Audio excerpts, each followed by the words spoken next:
Shalom kekasih Kristus, topik Sabda Sadik hari ini yaitu Allah mengembalikan kita serupa Kristus. Mari kita berdoa. Bapa Surgawi, kembali kami datang padamu pada hari ini Tuhan, mengucap syukur untuk kasih setia Tuhan yang telah Kau berikan bagi kami. Kami akan belajar kebenaran firman-Mu, beracaralah. Dalam nama Yesus kami berdoa, amin. Firman Tuhan terdapat dari Efesus 2 ayat 8 sampai 10. Kita baca bersama-sama. Sebab karena kasih karunia kamu diselamatkan oleh iman. Itu bukan hasil usahamu, tetapi pemberian Allah. Itu bukan hasil pekerjaanmu. Jangan ada orang yang memegahkan diri, karena kita ini buatan Allah, diciptakan dalam Kristus Yesus untuk melakukan pekerjaan baik yang dipersiapkan Allah sebelumnya. Ia mau supaya kita hidup di dalamnya. Saudara yang kekasih, ketika seseorang memberikan kita hadiah, tentunya akan timbul pertanyaan, mengapa tanpa mengenal dengan baik, namun ia memberi? Apakah gerangan maksudnya? Atau, ternyata hari ini bukan hari ulang tahunku, apa maksud pemberian itu? Atau, dikatakan juga, mengapa dia memberikannya kepadaku? Apakah ada sesuatu di balik pemberian itu? Biasanya ini prasangka buruk atau prasangka, mungkin ada prasangka baik juga. Adakah pernyataan bahwa memang pemberi itu adalah seorang yang sangat baik dan mengasihi kita, atau dan memberikan pemberiannya itu dengan kasih, dengan cuma-cuma ya? Atau ketika pernyataan-pernyataan tersebut tidak memiliki landasan yang kuat, maka kita hanya bisa dapat memberikan ungkapan terima kasih atas pemberian-pemberian tersebut. Banyak langkah-langkah yang diambil orang untuk menyatakan bahwa ada sejumlah daya atau sejumlah dana yang cukup besar yang akan diberikan asal saja kita mau melakukan hal-hal yang dimintanya. Sayangnya ternyata semuanya itu hanya merupakan tipuan belaka. Ketika kita menyadari bahwa kita adalah buatan atau ciptaan Allah yang Maha Kuasa yang memiliki kehidupan kita, maka ada satu pertanyaan lagi. Apakah nama kita tercantum di dalam buku kehidupan Allah? Seperti yang tercantum di dalam Wahyu 21 ayat 27b yang mengatakan, tetapi hanya mereka yang namanya tercantum di dalam kehidupan anak domba itu. Maka ketika nama kita tercantum dalam buku kehidupan Allah, maka kita akan hidup bersama-sama dengan Allah untuk selamanya. Bersama-sama dengan Juru Selamat yang telah menyelamatkan kita dari segala dosa serta kekeliruan serta kegagalan kita. Tidak semua orang boleh masuk ke dalam Yerusalem baru, tetapi hanya mereka yang namanya tertulis di dalam kitab kehidupan anak domba itu. Dikatakan di situ, Kristus menjanjikan kehormatan masa depan dan hidup kekal bagi mereka yang teguh imannya.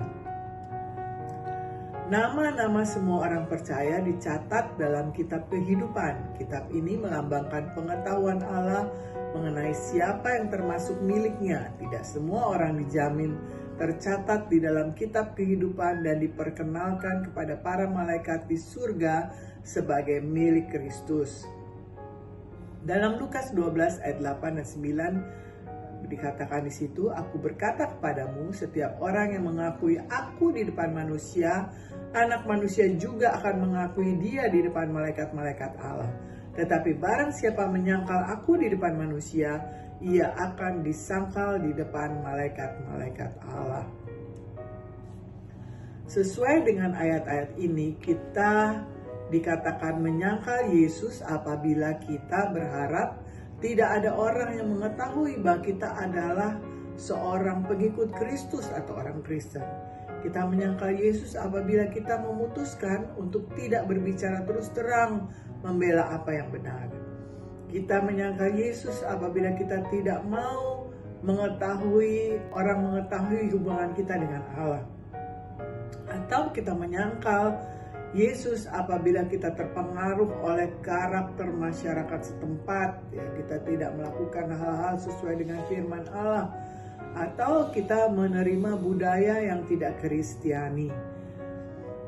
Sebaliknya, ketika kita mengakui Kristus, yaitu ketika kita menjalani kehidupan yang bermoral, kehidupan yang jujur dan menghormati Kristus, kita mencari kesempatan untuk membagikan iman kita kepada orang lain, menolong mereka yang membutuhkan, membela keadilan, mengasihi sesama, menyatakan kesetiaan kita kepada Kristus, memakai kehidupan dan kekayaan kita untuk melaksanakan keinginan Allah dan bukan hanya keinginan kita sendiri. Sama halnya ketika kita sebagai umat atau orang percaya diberi karunia keselamatan, kita masih merasa perlu untuk mengusahakannya secara sendiri, secara menurut kemampuan kita sendiri. Sesungguhnya keselamatan kita, maka iman kita adalah karunia Allah, maka hendaklah kita meresponinya dengan penuh rasa syukur, pujian, serta sukacita. Kita menjadi pengikut Kristus karena kebaikan Allah yang sebenarnya tidak pantas kita terima. Bukan dari hasil usaha, kemampuan, ataupun pilihan cerdas kita, atau tindakan pelayanan, ataupun dari pihak-pihak lain atau yang berhubungan dengan kita sendiri. Demikianlah kita harus menyatakan terima kasih kita atas kasih, atas pemberian yang cuma-cuma ini, sehingga kita dapat juga menolong mereka sesama kita dengan memberikan kebaikan hati, memberikan kasih serta kelemah lembutan, bukan hanya untuk membanggakan atau menyenangkan diri kita saja. Sesungguhnya ketika kita berbuat baik, kita dapat menolong mereka yang ada di sekitar kita dapat menyatakan bahwa Tuhan Yesus adalah jalan kebenaran dan keselamatan. Kita akan melihat bahwa kasih Allah dapat dinyatakan ketika kita melayani dengan talenta yang kita miliki dan karunia-karunia roh Allah yang ada dalam kita. Kita diselamatkan bukan semata-mata untuk keuntungan diri kita sendiri, melainkan untuk melayani Kristus dan membangun gerejanya atau tubuh Kristus. Di dalam Efesus 4 ayat 12-18 dikatakan di situ, untuk memperlengkapi orang-orang kudus bagi pekerjaan pelayanan, bagi pembangunan tubuh Kristus, sampai kita semua telah mencapai kesatuan iman dan pengetahuan yang benar tentang anak Allah, kedewasaan penuh dan tingkat pertumbuhan yang sesuai dengan kepenuhan Kristus. Sehingga kita bukan lagi anak-anak yang diombang-ambingkan oleh rupa-rupa angin pengajaran, oleh permainan palsu manusia dalam kelicikan mereka yang menyesatkan, tetapi dengan penuh berpegang kepada kebenaran di dalam kasih kita bertumbuh di dalam segala hal ke arah Dia, Kristus yang adalah kepala.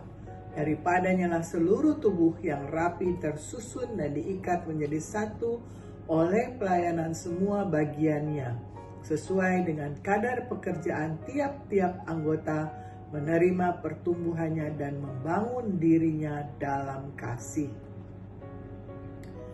Kita adalah mahakarya atau karya seni buatan Allah sendiri. Keselamatan kita adalah sesuatu yang hanya dapat dilakukan oleh Allah.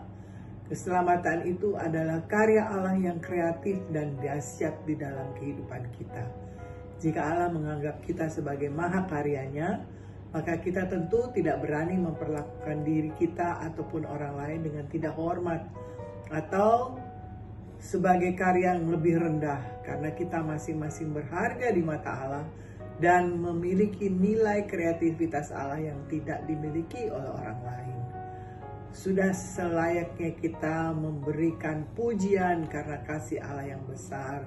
Kita memberikan kepada Allah rasa hormat atas keputusan-keputusan atau tindakan-tindakan yang Dia izinkan kita ambil. Kita memberikan rasa syukur kepada Allah lewat semua peristiwa yang diizinkan Allah terjadi dalam kehidupan kita. Kita senantiasa memberikan perhatian tertinggi kepada kebenaran firman Allah yang disampaikan dan dengan pertolongan Roh Kudus melakukan setiap perintahnya. Kita memberikan kasih Allah kepada sesama yang membutuhkan, meski kadang disalahgunakan, namun Allah adalah adil dan akan menyatakan kebesarannya. Hidup kita akan menjadi teladan bagi sesama kita. Dengan demikian, saudara-saudara yang dikasihi Allah, Allah mengembalikan kita menjadi serupa Kristus dengan kita mengaku bahwa Yesus Kristus adalah Tuhan dan Juru Selamat kita, mengalami kuasa Tuhan dan senantiasa setiap hari mengalami pimpinan dan pertolongan dari Roh Allah sendiri. Kiranya kesatuan di dalam Kristus menjadi kekayaan pelayanan kita untuk menjangkau mereka yang memerlukan keselamatan dari Tuhan dan juga menjadi landasan kita agar terus maju dalam melayani Tuhan. Amin. Mari kita berdoa. Bapa kami di dalam surga, kami mengucap syukur untuk kebenaran firman Tuhan yang telah kami terima daripada-Mu pada hari ini. Kiranya Tuhan, Roh Tuhan akan senantiasa mengurapi kami, sehingga kami semakin bertumbuh di dalam Engkau. Bukannya hanya diri kami sendiri, tetapi keluarga kami, keluarga besar kami Tuhan. Bahkan keluarga gereja-Mu Tuhan akan bertumbuh di dalam pengenalan yang sungguh akan Engkau. Menjadikan Engkau Tuhan dan Juru Selamat pribadi kami. Dan biarlah kami juga akan memberitakan kepada mereka yang ada di sekitar kami Tuhan, bahwa Engkau adalah Tuhan dan Juru Selamat bagi mereka juga. Terima kasih Bapa untuk kebenaran firman-Mu pada hari ini. Kiranya firman Tuhan akan terus berbicara di dalam hati dan pikiran kami, sehingga kami akan terus menjalankan sesuai dengan rencana dan kehendak-Mu. Terpujilah nama-Mu kekal selama-lamanya. Dan di dalam nama Tuhan Yesus Kristus kami berdoa dan mengucap syukur.